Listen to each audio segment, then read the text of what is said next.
Hello, this is the branch vlog for 0.2.3.5. It is the third attempt I've tried to do it. It's been a few weeks and I'm a little rusty. I like to do it in a single take. So, this whole branch is me drawing relatively quickly version 1s of the remaining unique levels. I have a script that I wrote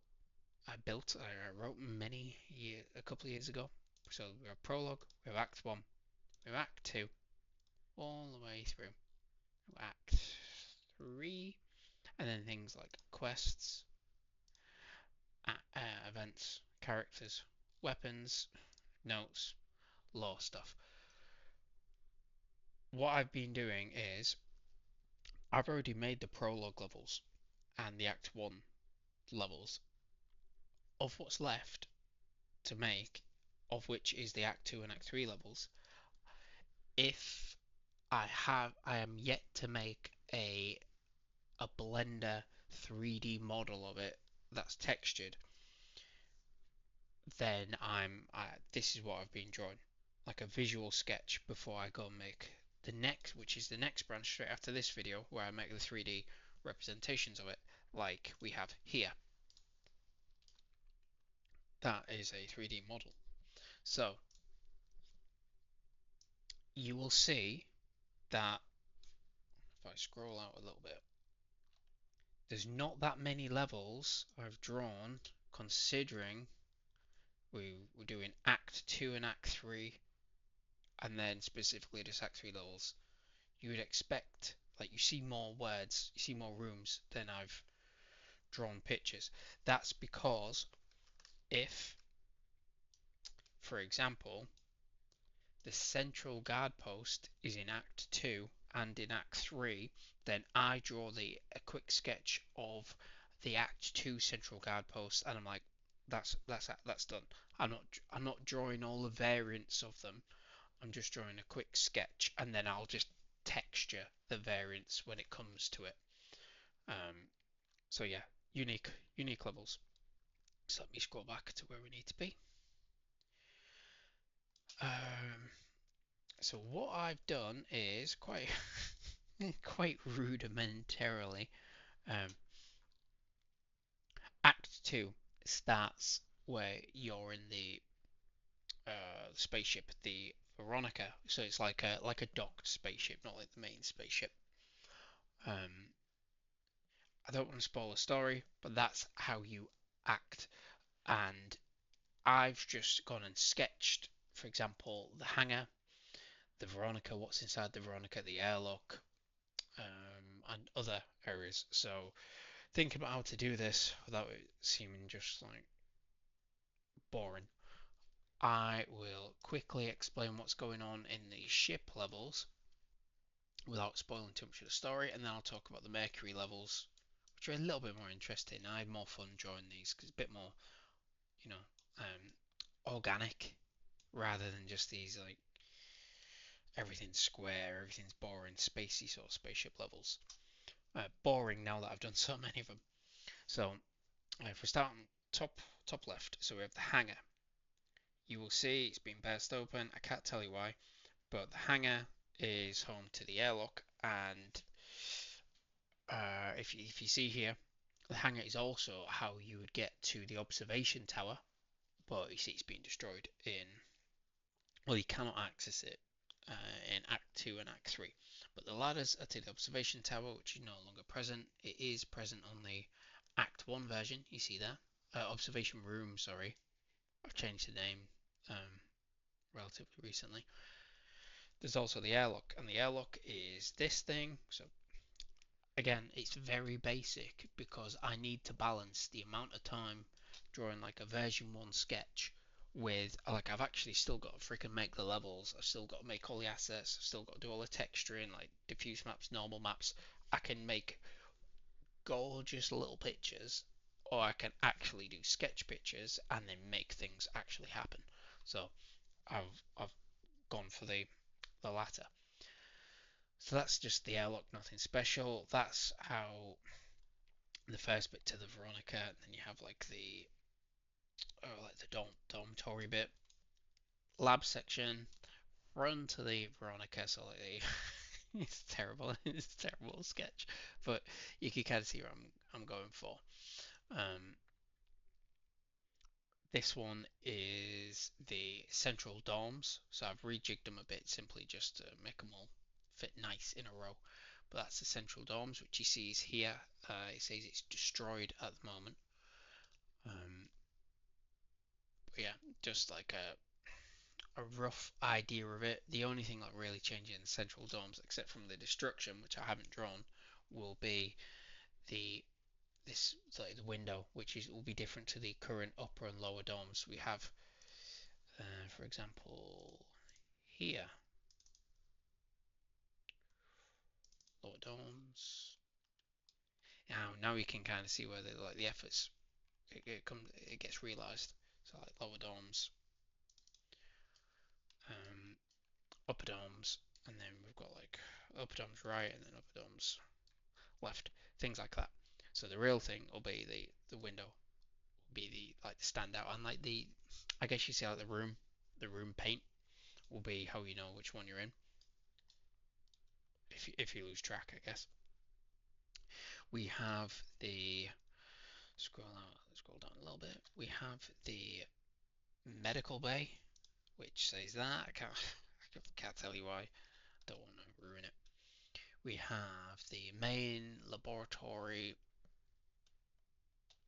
There will be significant like clutter, potentially enemies, potentially NPCs, pickups, everything else. This is me just doing bare bones, quick visual ideas in my head of like, oh yeah, okay, yeah, so cool. This is roughly the shape. So it will look significantly more fantastic when it's fully realized 3D. We have the second storeroom, which is there. We have the central guard post, which the current guard post has a bunch of cameras, like here, and you won't really be able to see it properly. Well, let's see what I can do. Let's put the light on. If I press enter, um, see it changes it, that sort of thing, but on like a grander scale, because that was just a guard post in the prologue side at the far left. This is the central guard post. We've got the second cafeteria, unlike the main cafeteria, which has like a big I guess like a proper cafeteria sort of you'd imagine with like the glass showing you the food and everything and all the different tables. This has a different set of um oops different set of mostly just chairs and then just these tables and vending machines which I haven't actually made yet. So yeah, slightly different enough for it to be different, if you know what I mean, like justifying making a separate level. We've got permanent blockade. I haven't drawn that. We have what next? We got in the next row. Oh, wait, I have drawn it kind of very rudimentarily. We have the hallway, which is this strip here, and then there's a blockade there. A difficulty comes now where it's 2.5D, so in a 2D orthographic, look how it looks. I'll take the light off, and then I do perspective. Great, right? Except from 2D, you can't give an indication of the wall, but you can do a perspective. So something I'm gonna have to figure out here because the blockade, I think I might need to put like just 2D assets around here blocking it, so you can see that it's blocked in orthographic. And then when if you go to perspective mode, you will see there's like a proper blockade. But yeah, that's what those red lights are. It's like a 2D representation of a blockade here. We have I'm sick of doing that. Press V. We have the lift, which is here, even though you would have access it at the blockade. Yeah, so we have the lift, nice and straightforward. Just the numbers will change. some freaky stuff can happen, or does happen at some point, and depending on which choices you make, more freaky stuff will happen. But I've not drawn any freaky stuff, just a rough example. I have to have a little widget pop up here to go like, and you want 1, 2, 3, 4, 1, 2, 3, or 4, unless you, I'll probably just do a widget, just make it nice and straightforward. We have the, where are you hiding? I've done it out of order, it's because I've rejigged them. We have the side lab, which is here, which you can see is a bit of a dumping ground. That's sort of the visual appeal it's going to be. Like the computers will be off, be a dumping ground. It's be like you'll see bits and pieces about. You'll see some of these. I haven't put lights in all of them simply because I forgot to. But you see the ones where like the dark. That's because just like you've seen in this game, where the lights will make a difference. See, like when it's flickering. I know it's a bad example. It's bad room. I haven't done light perfect yet, but it does make a difference in what you see. That's the sort of thing I'm going for with these lights being off. It's mostly just a nod to myself to go, okay, lights. Do something funny with the lights. We have the dorm. Which one is it? Which one is it? It is the testing room, which has obviously there's test A, B, and C, and then there's 3 different stretchers, and then there's 3 different bits of things which will monitors which will have information when they're on it. Not that they will be on it when it gets to you using it, but that's how it would be used normally. You see test C, they've broken out. So you do have the ability to go up to it and press E, or you will have the ability, I will code it, and that will be a separate level where you can go inside it. So that is the testing room. We move on to the test subject test subjects dormitory, which you see like A, B, C, D. Yeah, I wrote in the story there's 6, but I only have 3 test rooms, and I've only actually drawn subjects Alpha, Beta, and Charlie. I don't actually have any assets for it, but I wrote it in the story, so I've had to do it. So Delta, Echo, and Fox, and then Fox is broken into.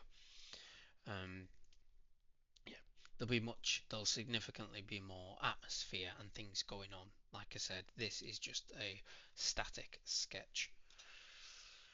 We then have the research and development area where you can see loads of madness has kind of happened here, and then there is a sentient AI here which isn't initially turned on and does play a key role in the story.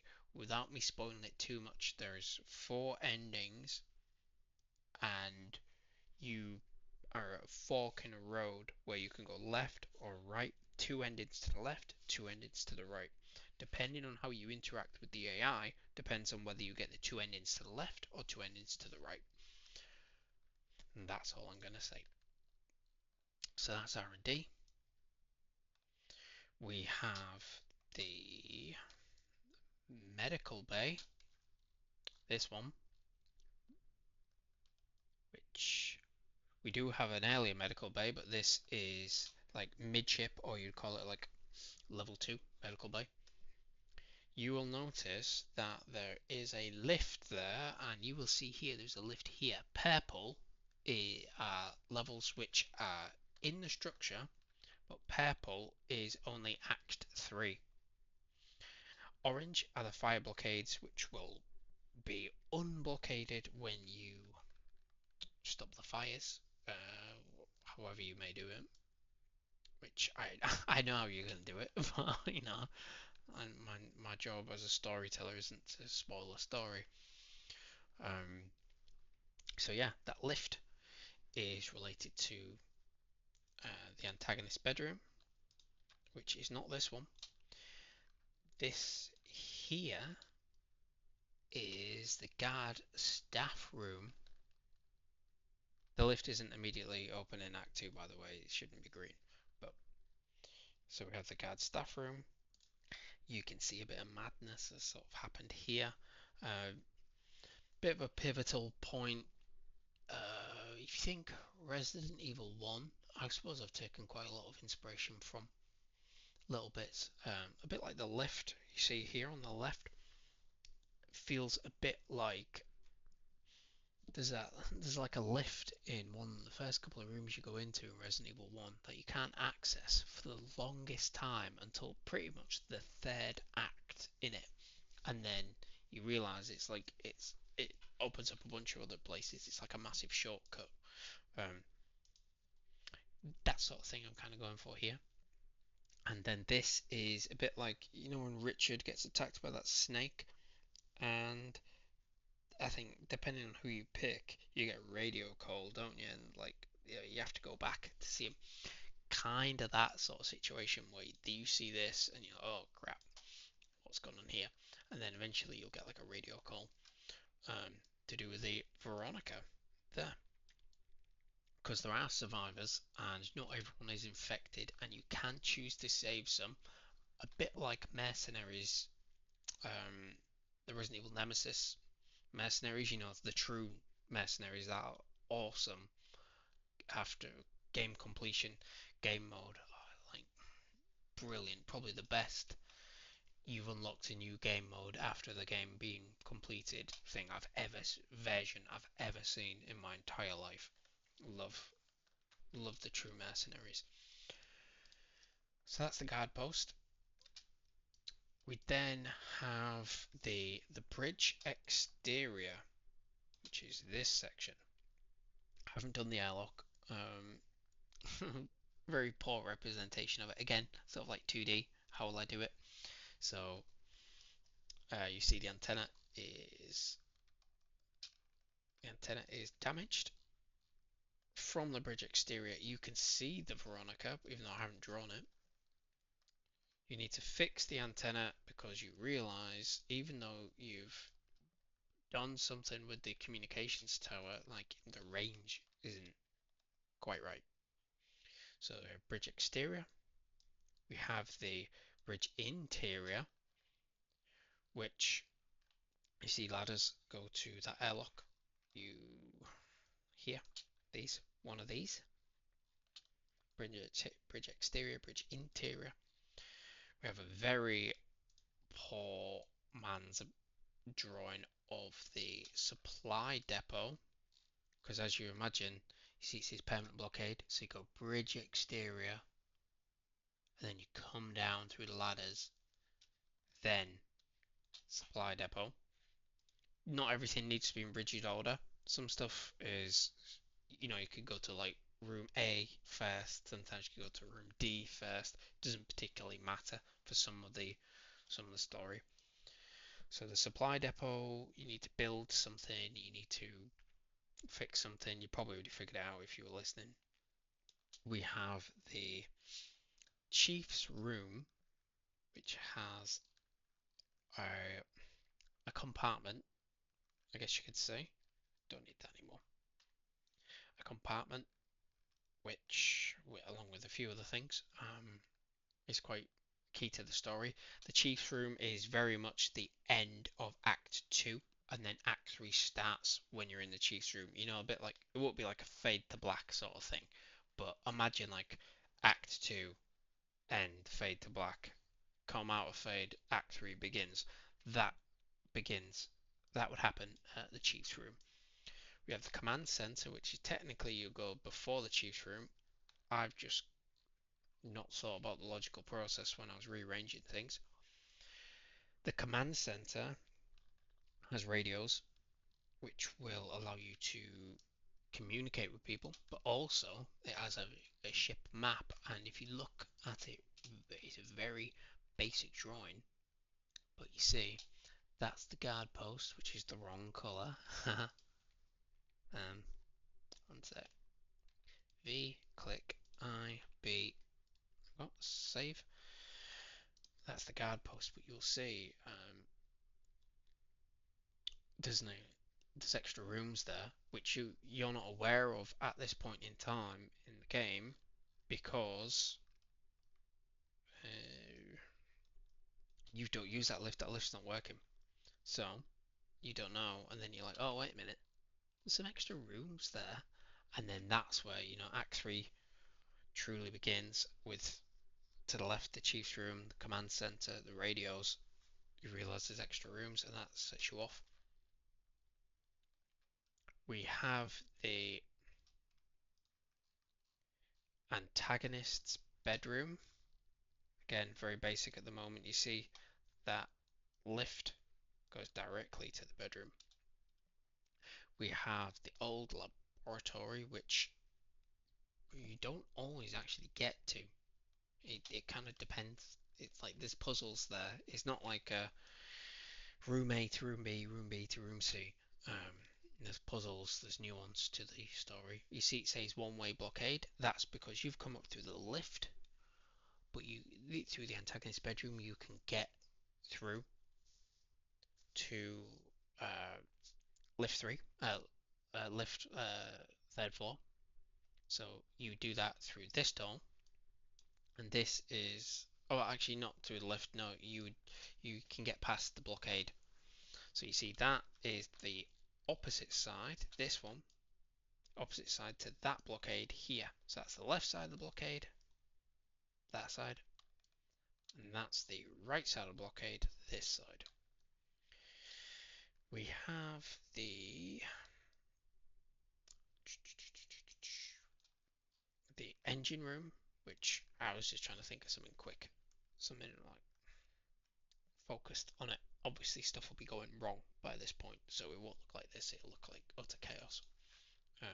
Be a sort of room that you can pass through left to right, not so much doors, more kind of just like transition left to right, like classic 2D side scrollers. That puts you to the airlock, which is like an evac airlock. One of them's already been used. 3 of them are there, and that was the one that you enter. Evac pod, you truly you land on Mercury, so true only Act 3 only levels. We have the evac pod, which is here. So you crash.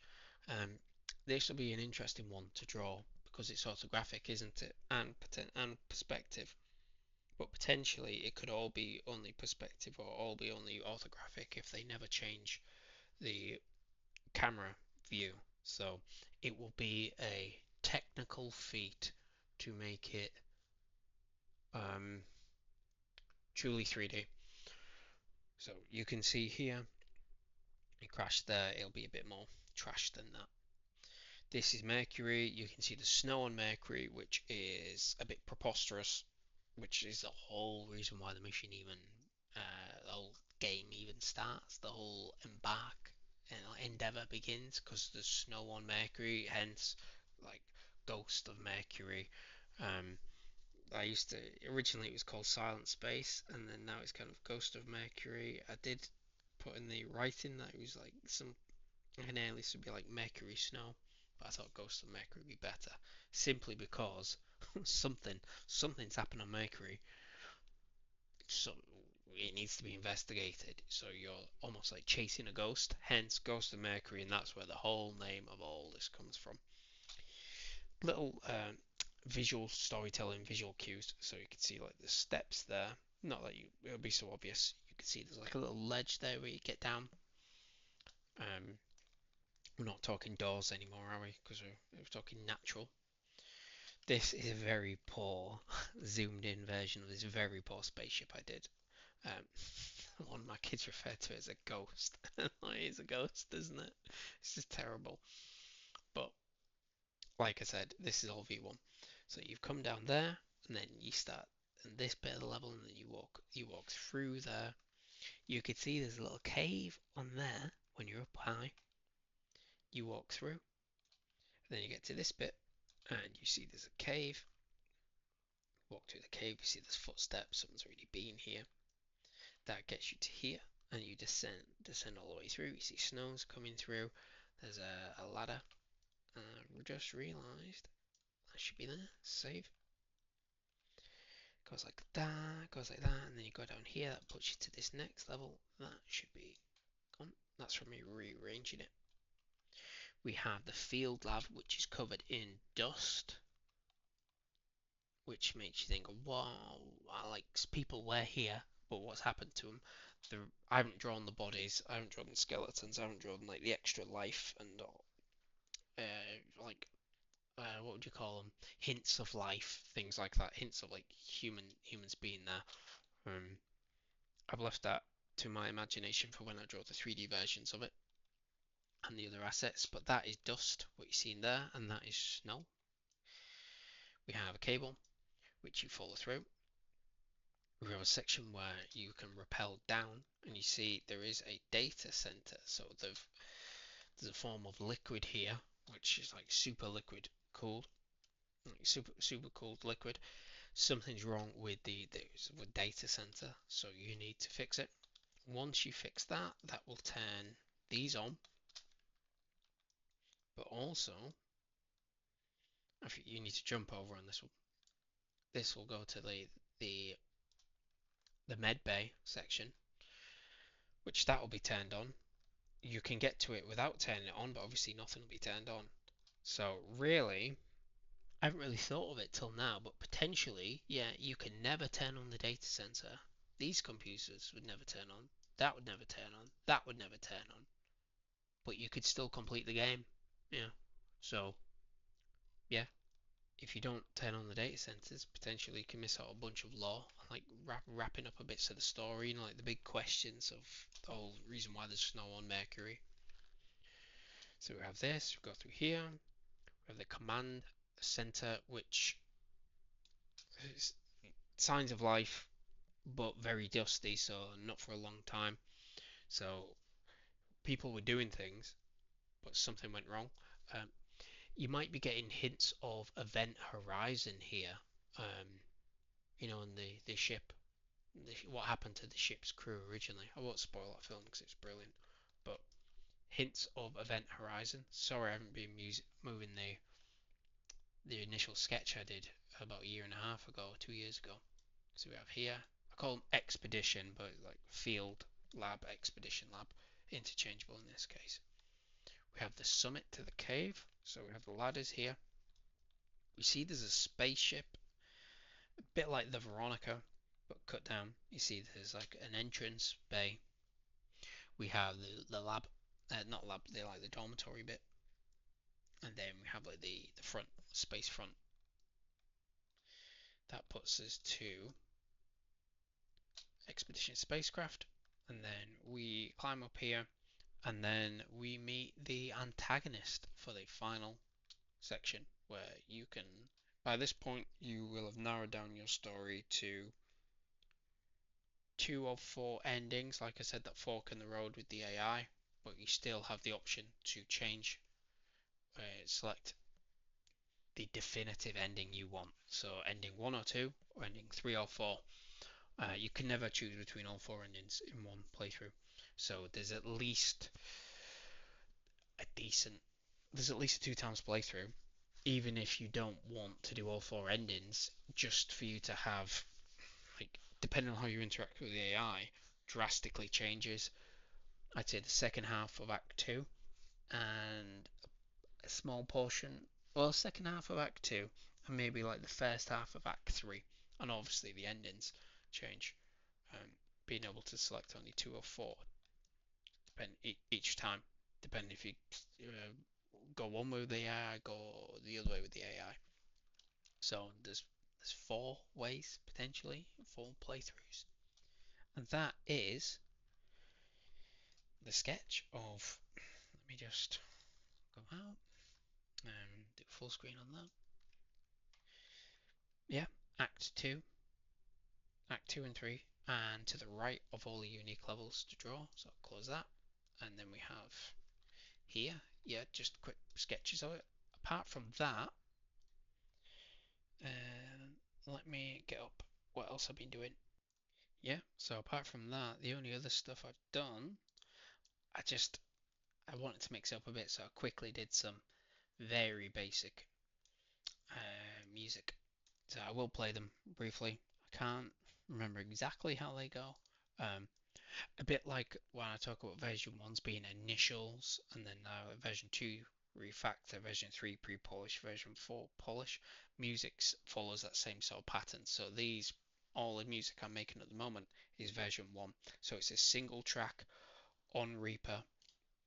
If I get an example of it, just so you can see what I'm talking about. Actually, let me just load it up. We'll close that, just wait for it to end.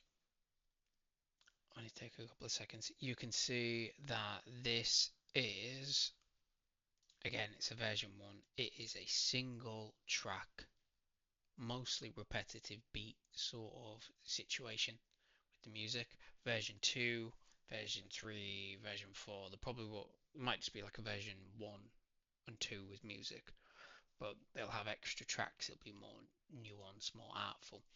So what I was working on, so we've got haunted pace one, is it this? I bet it sounds crazy.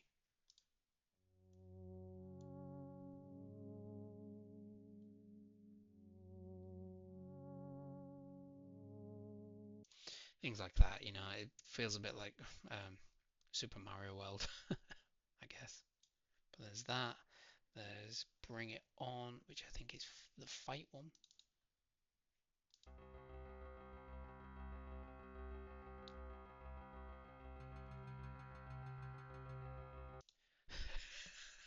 Again, it's a version 1 example. It'll kick in when you fight. Obviously, Skyrim has some atrocious fight music, to be honest with you. But you're too busy thinking of the fight. But again, it will get some more love. I need some fight music that I can take advantage of. So when I do it to create the fight music functionality, there's actually something to play. Um, so yeah, we have like Lab A, and Lab 8.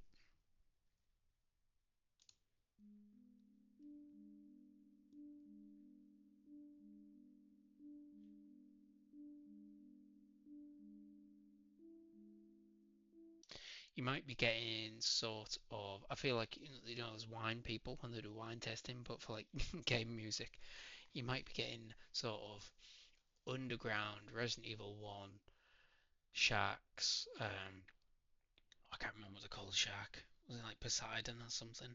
Sort of, when you got to put all the crates in line to walk across, sort of like underground lab water sort of feeling. That's kind of what I was kind of going for. We have violin at peace. It probably doesn't sound like a violin. I remember checking it recently, but it was called violin, so that's why I've called it violin. Let's see.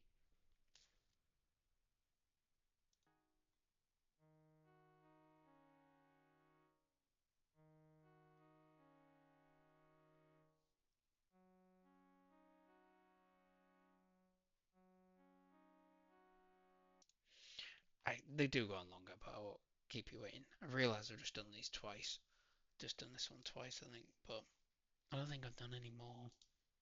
But that's it. Yeah, I've just done a bit of music, and like the thing says, sketch level 2, act 2, and act 3 levels.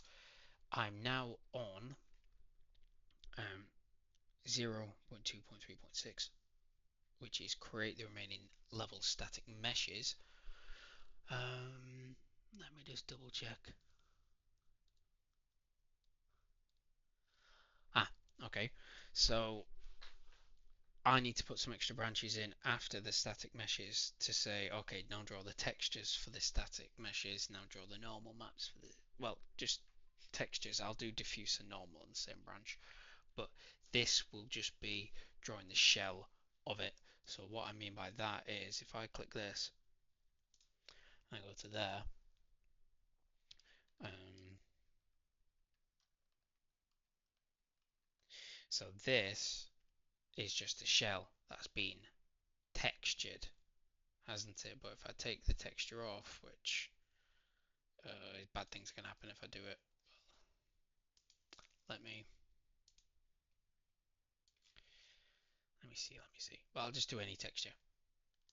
You can see, like, I don't know why I did that. It was a terrible example. But this will be me drawing these. I'll load it up for you this way. I bet they've all got textures. It's fine, I can knock off the texture in Blender. Right, it's been a little while since I've loaded it up, so of course it's going to take a million years because I'm recording. Right, so you see there's the texture there on the left. Oh, it's different keys, it's Blender. Okay, but if it didn't have a texture, it would look like, I'll get the normal map off, it would look like that, wouldn't it? And that's what this branch is going to be doing. I'm going to be making this version of it. I won't be doing the normal maps, I won't be doing the diffuse maps. I will simply be drawing the shells of it. Bit like Smarties when you suck off all the colour. I'll be doing that. And then further up, probably straight after, I'll do the texture and normal. Diffuse and normal, sorry. I should call it diffuse for each one, which then they will end up looking like this, but without the doors, because the doors are added on as like extra functionality. If I just show you, not that you haven't already probably seen it. Unlit E.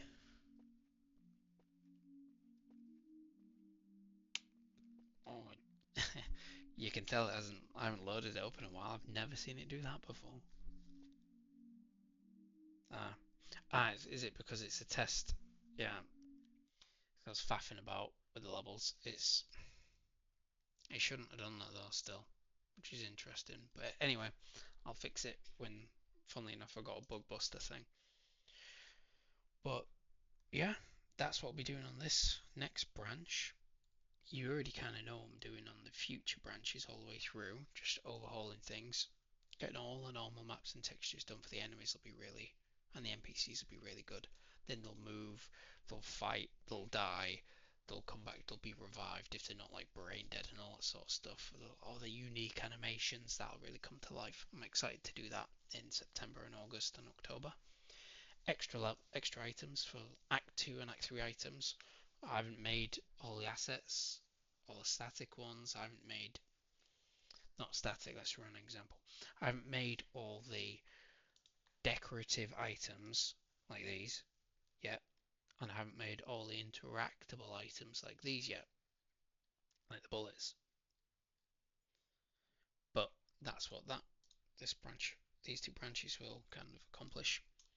Migrating everything to a player controller, all the input actions will be mapped directly to a controller rather than the individual player and different items, different blueprints.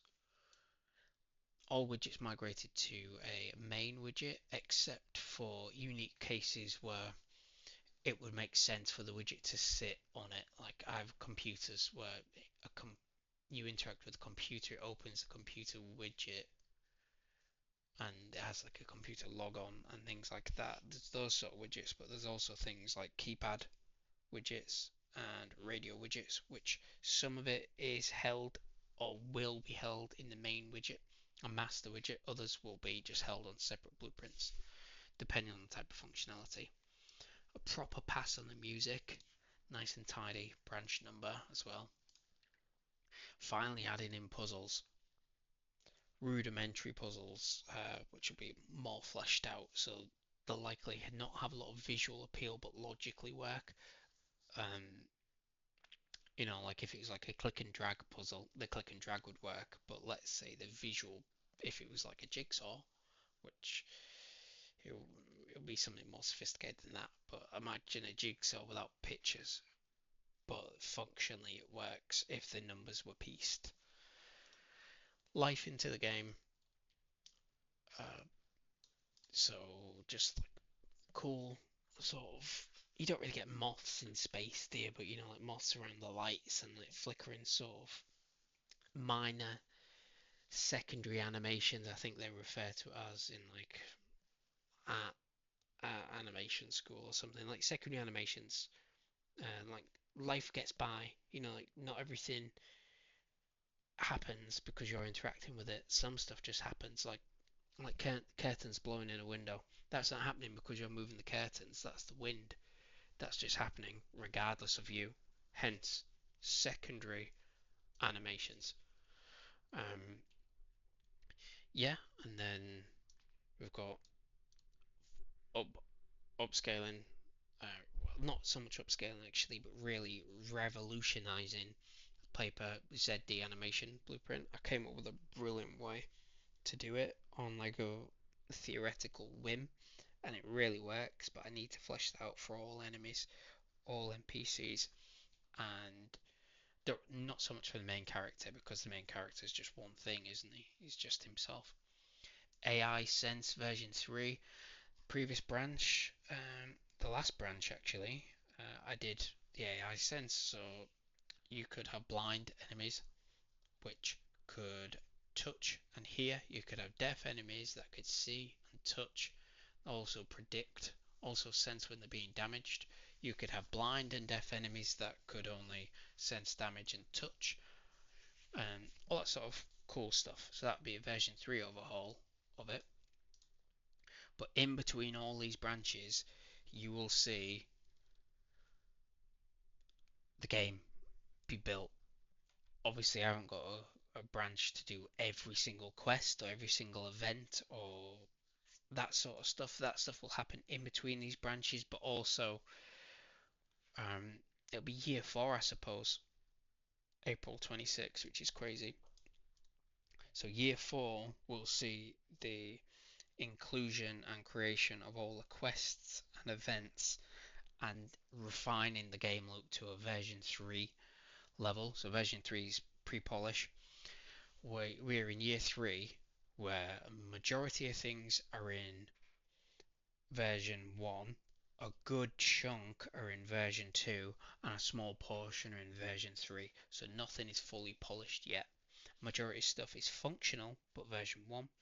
The portion of it is refactored, getting a bit slick, and a very small section of it is version 3. Um, or like partially version 3, so that's how I kind of want it to be, but it hasn't had like a polished pass, whether that's visually or functionally, like logically. That's where I'm at the moment, so there's still a lot of work to do. As you can imagine, it's a marathon, not a sprint. I'm like one person doing it. The branches are usually quicker. I will admit that the drawing side of it, I don't know. It was different because it was like words and my imagination to quick sketches was much harder for me than using words and my imagination to create functionality or individual 3D assets, for example. So it was a bit of a slog, but a good slog. I really enjoyed doing the Mercury levels, I will admit. Yeah, thank you for your time. You you will see videos. I'll do my best to do a video before the next branch, because as you can imagine, even without doing the diffuse and normal maps, it's still going to take me a while. So that's like what, 47 different unique static meshes. Not even including the diffuse and normal maps where I'll have like Act 2 and Act 3 variants that'll be in future branches that I haven't added in yet. In between here. But yeah, that's it. Thank you for your time, and I shall see you soon.